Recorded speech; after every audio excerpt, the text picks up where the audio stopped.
ನಮಸ್ಕಾರ. ರಿವ್ಯೂ ಚಾನಲ್ಗೆ ಸ್ವಾಗತ. ನಾನು ಸೌಖ್ಯ ಗಾಂವ್ಕರ್. ಸಿದ್ದು ಕ್ಯಾಂಪ್ಗೆ ಮಾಸ್ಟರ್ ಸ್ಟ್ರೋಕ್ ಕೊಟ್ಟ ಡಿಕೆ ಶಿವಕುಮಾರ್ ಡೆಲ್ಲಿ ಪ್ರಯಾಣ ಬೆಳೆಸಿದ ಡಿಕೆ ಒಂದಿಷ್ಟು ಗುಡ್ ನ್ಯೂಸ್ಗಳೊಂದಿಗೆ ವಾಪಸ್ ಬಂದಿದ್ದಾರೆ. ಹೈಕಮಾಂಡ್ ಅಭಯ, ರಾಜ್ಯ ಕಾಂಗ್ರೆಸ್ಗೆ ಬಿಗ್ ಮೆಸೇಜ್. ಶಿವರಾತ್ರಿ ಹೊತ್ತಲ್ಲಿ ಡಿಕೆ ಶಿವಕುಮಾರ್ಗೆ ಹೈಕಮಾಂಡ್ ಕೊಡ್ತಿರೋ ಗಿಫ್ಟ್ ಏನು? ಹಾಗಾದ್ರೆ ಮಾಹಿತಿ ಮುಂದೆ ಇಡ್ತಾ ಹೋಗ್ತೀವಿ. ಮಿಸ್ ಮಾಡದೆ ನಮ್ಮ ಚಾನಲ್ನ ಸಬ್ಸ್ಕ್ರೈಬ್ ಮಾಡಿ, ನಿಮ್ಮ ಅಭಿಪ್ರಾಯ ಕಮೆಂಟ್ ಮಾಡಿ ತಿಳಿಸಿ. ಎಸ್ ವೀಕ್ಷಕರೇ, ಸಿದ್ದು ಬಣ ಮುಗಿಬಿದ್ದಿದ್ದಾಯ್ತು. ಡಿಕೆಗೆ ಪಟ್ಟ ಕಟ್ಟಿದ್ರೆ ನಾವು ತಂಡದೊಂದಿಗೆ ಹೊರಗಡೆ ನಡೀತೀವಿ ಅನ್ನೋ ತನಕ ಎಚ್ಚರಿಕೆ ಸಂದೇಶವನ್ನು ಕೊಟ್ಟಿದ್ದಾಗಿದೆ. ತಟಸ್ಥ ಬಣದಿಂದ ಮೆಸೇಜು ಪರಮೇಶ್ವರ್ ಆ್ಯಂಡ್ ಟೀಮ್. ಈ ಕಡೆ ಸತೀಶ್ ಜಾರಕಿಹೊಳಿ ತನ್ನ ಜೊತೆಗೆ 50 ಜನ ಇದ್ದಾರೆ, 60 ಜನ ಇದ್ದಾರೆ.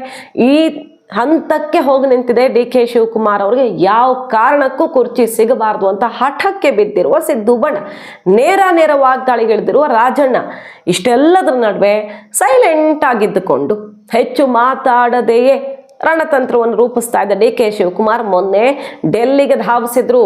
ಅಲ್ಲಿ ಮಾತನಾಡಿದ್ದಷ್ಟೇ, ನೇರವಾಗಿ ಈ ಸಂದೇಶ ರಾಹುಲ್ ಗಾಂಧಿ ಮತ್ತು ಸೋನಿಯಾ ಗಾಂಧಿ ಅವರಿಗೆ ಹೋಗಬೇಕು. ನೇರವಾಗಿ ನಿರ್ಧಾರ ಆಗಬೇಕು. ನಂಬರ್ 1, ಈ ಮಿನಿಸ್ಟರ್ಗಳ ತಲೆದಂಡ, ಯಾರು ಪಕ್ಷಕ್ಕೆ ಡ್ಯಾಮೇಜ್ ಮಾಡ್ತಿದ್ದಾರೆ, ಅಧ್ಯಕ್ಷ ಅನ್ನುವಂಥ ಕಿಂಚಿತ್ತು ಮರ್ಯಾದೆಯೂ ಇಲ್ಲದಂತೆ ಬಾಯಿಗೆ ಬಂದಂತೆ ಮಾತನಾಡ್ತಿರೋರು, ಅವರ ತಲೆದಂಡ ಆಗಬೇಕು.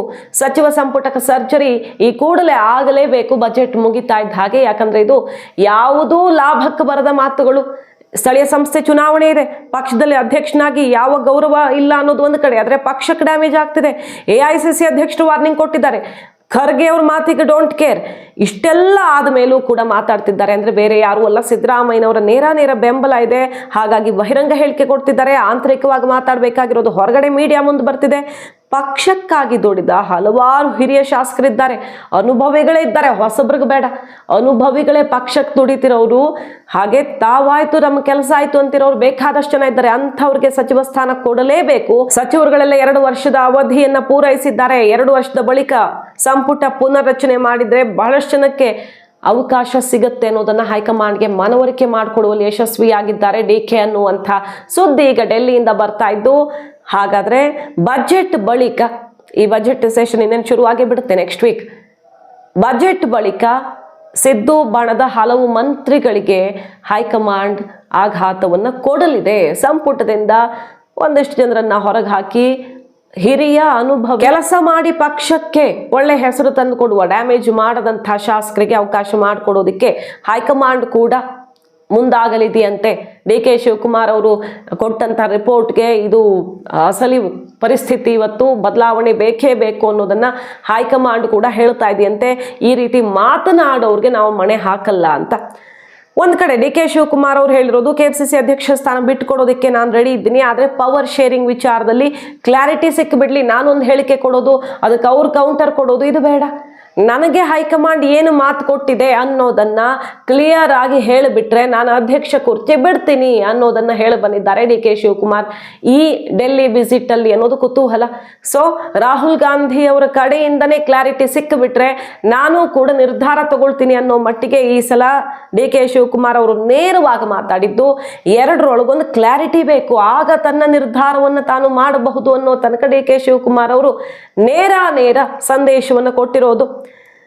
ಹಾಗೆ ಸೋನಿಯಾ ಗಾಂಧಿ ಅವರ ತನಕನೂ ಈ ಸಂದೇಶವನ್ನು ತಲುಪಿಸೋದಕ್ಕೆ ಸುರ್ಜೇವಾಲಾ ಮತ್ತು ವೇಣುಗೋಪಾಲ್ ಅವರು ಖುದ್ದು ತಾವೇ ಮುಂದಾಗ್ತೀವಿ, ಆಯ್ತು ಈ ವಿಚಾರದಲ್ಲಿ ಕ್ಲಾರಿಟಿ ಸಿಗದೆ ಕರ್ನಾಟಕ ಕಾಂಗ್ರೆಸ್ನಲ್ಲಿ ಯಾವುದು ಬಗೆಹರಿಯಲ್ಲ ಅನ್ನೋ ತನಕ ಈಗ ಮಾತುಕತೆ ಆಗಿರೋದು. ಮತ್ತು ಸಿದ್ದರಾಮಯ್ಯ ಖರ್ಗೆ ಸಮ್ಮುಖದಲ್ಲಿಯೇ ಈಗ ಬಜೆಟ್ ಆಗ್ತಾ ಇದ್ದ ಹಾಗೆ ಇಬ್ಬರಿಗೂ ಬುಲಾವ್ ಕೊಟ್ಟಿದ್ದಾರೆ. ಸಿದ್ದರಾಮಯ್ಯ ಮತ್ತು ಡಿಕೆ ಶಿವಕುಮಾರ್ ಇಬ್ಬರೂ ಕೂಡ ಬಜೆಟ್ ಮುಗಿದ ತಕ್ಷಣ ಡೆಲ್ಲಿಗೆ ಬರಬೇಕು ಅಂತ ಇಬ್ಬರು ಹೋಗಲಿದ್ದಾರೆ. ಖರ್ಗೆ ಅವರು 3 ಜನರ ಸಮ್ಮುಖದಲ್ಲಿ ರಾಹುಲ್ ಗಾಂಧಿ ಎದುರಲ್ಲೇ ಈ ಅಧಿಕಾರ ಹಂಚಿಕೆ ಸೂತ್ರದ ಬಗ್ಗೆ ಕ್ಲಾರಿಟಿ ತಗೊಳ್ಳುವಂಥ ನಿರ್ಧಾರ ಮಾಡಿಸ್ಕೊಂಡೇ ವಾಪಸ್ ಬಂದಿದ್ದಾರೆ. ಇನ್ನೊಂದು ಅಭಯ ಸಿಕ್ಕಿದೆ ಡಿಕೆ ಶಿವಕುಮಾರ್ ಅವ್ರಿಗೆ, ಅಧ್ಯಕ್ಷ ಕುರ್ಚಿಯ ಬಗ್ಗೆ ನೀವು ಯಾರು ಏನಂದ್ರೂ ತಲೆಗೆಡಿಸ್ಕೊಳ್ಬೇಡಿ, ನೀವು ಮುನ್ನುಗ್ಗಿ. ಸ್ಥಳೀಯ ಸಂಸ್ಥೆ ಚುನಾವಣೆ ಬರ್ತಾ ಇದೆ, ಕೆಲಸ ಮಾಡೋದಕ್ಕೆ ಯಾರ್ಯಾರಿಗೆ ಮನಸ್ಸಿದೆಯೋ ಅಂಥವ್ರಿಗೆ ನಾವು ಆದ್ಯತೆ ಕೊಡ್ತೀವಿ. ಹಾಗಾಗಿ ನೀವು ಯಾವುದಕ್ಕೂ ತಲೆ ಕೆಡಿಸ್ಕೊಳ್ಬೇಡಿ ಅನ್ನುವಂಥ ಮಾತನ್ನ ಆಡಿ ಕಳಿಸಿರೋದು ಹೈಕಮಾಂಡ್. ಸಂಘಟನೆ ಮೂಲಕ ಸ್ಥಾನ ಭದ್ರಪಡಿಸಿಕೊಳ್ಳೋದಕ್ಕೆ ಈಗ DCM ಹೊಸದಾದ ರಣತಂತ್ರ ರೂಪಿಸಿದ್ದಾರೆ. ಮಾತಾಡೋರು ಮಾತಾಡ್ತಿರ್ಲಿ, ಹೈಕಮಾಂಡ್ ಮುಂದೆ ಡಿಕೆ ಶಿವಕುಮಾರ್ ಪಟ್ಟಿ ಇಟ್ಟು ಬಂದಿದ್ದಾರೆ. ನಾನು ಅಧ್ಯಕ್ಷ ಆದ್ಮೇಲೆ ಏನಾಯ್ತು, ಅದಕ್ಕೆ ಬೆಸ್ಟ್ ಎಕ್ಸಾಂಪಲ್ ಅಂದ್ರೆ 100 ಕಚೇರಿಗಳು ಶಂಕುಸ್ಥಾಪನೆ ಉದ್ಘಾಟನೆ ಬ್ಯಾಕ್ ಟು ಬ್ಯಾಕ್ ಆಗ್ತಾ ಇರೋದು ಯಾಕೆ? ಇಷ್ಟು ಸ್ವಂತ ಕಟ್ಟಡಗಳು ಪಕ್ಷಕ್ಕೆ. ಹಿಂದೆ ಹೇಗಿತ್ತು, ಈಗೇನಿದೆ ಪರಿಸ್ಥಿತಿ ಎಲ್ಲವನ್ನ ಪಕ್ಷದ ಸದಸ್ಯತ್ವ ಅಭಿಯಾನದಿಂದ ಹಿಡಿದು ಕಟ್ಟಡದಿಂದ ಹಿಡಿದು ಮತ್ತು ಎಲ್ಲ ವಿಚಾರಗಳನ್ನು ಕೂಡ ಹೈಕಮಾಂಡ್ ಮುಂದೆ ಇಟ್ಟು ನನ್ನ ಕೆಲಸ ಬೇಕಂದ್ರೆ ಇರಿಸ್ಕೊಳ್ಳಿ, ಇಲ್ಲ ನೀವು ಹೇಳಿದ್ದಕ್ಕೆ ನಾನು ರೆಡಿ ಇದ್ದೀನಿ, ನನಗೆ 2 ಒಂದು ಕ್ಲಾರಿಟಿ ಕೊಟ್ಟು ಬಿಡಿ ಅನ್ನುವಂತಹ ಮಾತನ್ನ ನೇರ ಹೇಳಿ ಬಂದಿದ್ದಾರೆ. ಸೊ ಕೆಲಸದ ಮೂಲಕ ಈಗ ಉತ್ತರ ಕೊಡೋದಕ್ಕೆ ಮುಂದಾಗಿರೋದು ಡಿ ಕೆ ಶಿವಕುಮಾರ್. ಸ್ಥಳೀಯ ಸಂಸ್ಥೆ ಚುನಾವಣೆಯಲ್ಲಿ ಪಕ್ಷವನ್ನು ಗೆಲ್ಲಿಸೋ ಟಾರ್ಗೆಟ್ ನಿಮ್ಮದೇ ಅನ್ನೋ ರೀತಿಯಲ್ಲಿ ಹೈಕಮಾಂಡ್ ಡಿ ಕೆ ಹೆಗಲಿಗೆ ಹಾಕಿದೆ. ಸದ್ಯಕ್ಕೆ ಯಾವ ವಿದ್ಯಮಾನದ ಬಗ್ಗೆ ಕೂಡ ನೀವು ತಲೆ ಕೆಡಿಸ್ಕೊಳ್ಬೇಡಿ, ಅಂಥದ್ದೇನು ಆಗೋದು ಇಲ್ಲ ಅನ್ನೋ ಅಭಯ ಕೊಟ್ಟು ಸಿದ್ದರಾಮಯ್ಯ ಬಣದವರು ಯಾರು ಡಿ ಕೆ ಕೆಳಗಿಳಿಸಬೇಕು ಅನ್ನೋ ಪ್ರಯತ್ನದಲ್ಲಿದ್ದಾರೆ ಅವರೆಲ್ಲರಿಗೂ ಕೂಡ ಆಘಾತವನ್ನು ಕೊಟ್ಟಿದೆ. ಆ ವಿಚಾರದಲ್ಲಂತೂ ಕ್ಲಾರಿಟಿ ಕೊಟ್ಟಿರೋದು.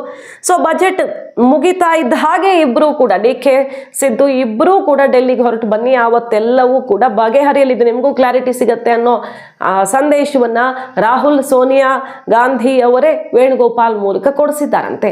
ಸೊ ಈಗ ಡಿ ಕೆ ಶಿವಕುಮಾರ್ ಇಲ್ಲಿ ಮಾತಾಡಿ ನನಗೇನು ಪ್ರಯೋಜನ ಇಲ್ಲ, ನಾನು ಅಲ್ಲಿ ಮಾತಾಡ್ತೀನಿ, ಸರಿ ಏನು ಅಂತ ಕ್ಲಾರಿಟಿ ಸಿದ್ದರಾಮಯ್ಯನವರ ಬಣ ಅಲ್ಲ ನನಗೆ ಕೊಡಬೇಕಾಗಿರೋದು, ಹೈಕಮಾಂಡ್ ಕೊಟ್ಟು ಬಿಟ್ರೆ ನಿರ್ಧಾರವನ್ನು ಮಾಡೋದಕ್ಕೆ ಸುಲಭ ಆಗತ್ತೆ ಅನ್ನೋ ನೇರ ಸಂದೇಶ ಈಗ ಕೊಟ್ಟಿದ್ದು ಸಿದ್ದು ಬಣಕ್ಕೆ ಠಕ್ಕರ್. ಒಂದು ಅಧಿಕಾರ ಹಂಚಿಕೆ ವಿಚಾರ, ಇನ್ನೊಂದು ಸಂಪುಟ ಸರ್ಜರಿ ಆಗಲೇಬೇಕು. ಇದೇ ರೀತಿ ಮುಂದುವರೆದ್ರೆ ಹಾಗಾದ್ರೆ ಇದರಿಂದ ಯಾರಿಗೆ ಲಾಭ? ಪಕ್ಷಕ್ಕೆ ಲಾಭ ಇದೆಯಾ ಇಲ್ಲ ಸರ್ಕಾರಕ್ಕೆ ಲಾಭ ಇದೆಯಾ? ಯಾವುದೇ ರೀತಿಯಲ್ಲೂ ಲಾಭ ಇಲ್ಲ. ನೇರ ಅವರು ಈ ಸ್ಥಳೀಯ ಸಂಸ್ಥೆಗಳಿಗೆ ಹೇಗೆ ಕೆಲಸ ಮಾಡಬೇಕು ಅನ್ನೋದಕ್ಕೆ ಪಾಠ ಮಾಡೋ ರೀತಿಯಲ್ಲಿ ಎದುರಾಳಿಗಳಿಗೆ ಟಾಂಗ್ ಕೊಟ್ಟಿದ್ದಾರೆ. ನಾಯಕರ ಹಿಂದೆ ಗಿರಿಕಿ ಹೊಡೆಯೋರ್ಗಲ್ಲ, ಕೆಲಸ ಮಾಡೋರ್ಗಷ್ಟೇ ಸ್ಥಾನಮಾನ.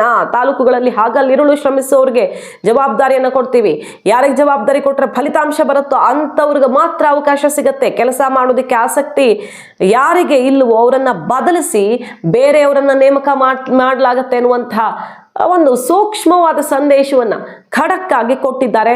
ಇದೇ ರೀತಿ ನೇಮಕ ಮಾಡೋದಕ್ಕೆ AICC ಕೂಡ ನನಗೆ ಸೂಚನೆ ಕೊಟ್ಟಿದೆ ಅನ್ನೋದನ್ನ ಮೊದಲ ಬಾರಿ ಓಪನ್ ಆಗಿ ಹೇಳಿದ್ದಾರೆ. ಅವರು ಸ್ಥಳೀಯ ಸಂಸ್ಥೆ ಅನ್ನೋ ಹೆಸರಲ್ಲಿ ಇದನ್ನೆಲ್ಲ ಹೇಳಿರೋದು, ಬಟ್ AICC ನನಗೆ ಸೂಚನೆ ಕೊಟ್ಟಿದೆ, ಅಧ್ಯಕ್ಷರಾಗಿ ನನಗೆ ಪಕ್ಷದಲ್ಲಿ ಏನು ಬದಲಾವಣೆ ಆಗಬೇಕು ಅನ್ನೋದಕ್ಕೆ ಸೂಚನೆ ಕೊಟ್ಟಿದೆ ಅಂತ ಹೇಳ್ತಾನೆ ನಾಯಕನ ಹಿಂದೆ ಓಡಾಡೋರಲ್ಲ ಕೆಲಸಗಾರರಿಗೆ ಮಣೆ ಹಾಕಲಿದೆ AICC. ಈ ಸಲ ಡೆಲ್ಲಿಗೆ ಹೋದಾಗ ಖಚಿತವಾದ ಆದೇಶವನ್ನ AICC ಕೊಟ್ಟಿದೆ ಅಂತ ಗುಡುಗಿರೋದು. ಮೀಸಲಾತಿ ಆಧಾರದಲ್ಲಿ ಪದಾಧಿಕಾರಿಗಳ ಸ್ಥಾನಕ್ಕೆ ಮಹಿಳೆಯರನ್ನು ಪರಿಗಣಿಸಲಾಗುತ್ತೆ, ಇಂಥದ್ದೆಲ್ಲ ಬದಲಾವಣೆ ಆಗುತ್ತೆ ಮತ್ತು AICC ಕ್ಲಾರಿಟಿ ತಗೊಂಡಿದೆ ರಾಜ್ಯ ಕಾಂಗ್ರೆಸ್ನ ಬಗ್ಗೆ ಅನ್ನೋದನ್ನ ಈ ರೀತಿಯಲ್ಲಿ ತನ್ನ ಎದುರಾಳಿ ಬಣಕ್ಕೆ ತಲುಪಿಸಿದ್ದಾರೆ ಡಿ ಕೆ ಶಿವಕುಮಾರ್. ಮಾಹಿತಿ ನಿಮ್ಗೆ ಇಷ್ಟ ಆಗಿದ್ರೆ ಮಿಸ್ ಮಾಡದೆ ನಮ್ಮ ಚಾನಲ್ನ ಸಬ್ಸ್ಕ್ರೈಬ್ ಮಾಡಿ, ನಿಮ್ಮ ಅಭಿಪ್ರಾಯ ಕಮೆಂಟ್ ಮಾಡಿ ತಿಳಿಸಿ. Thank you.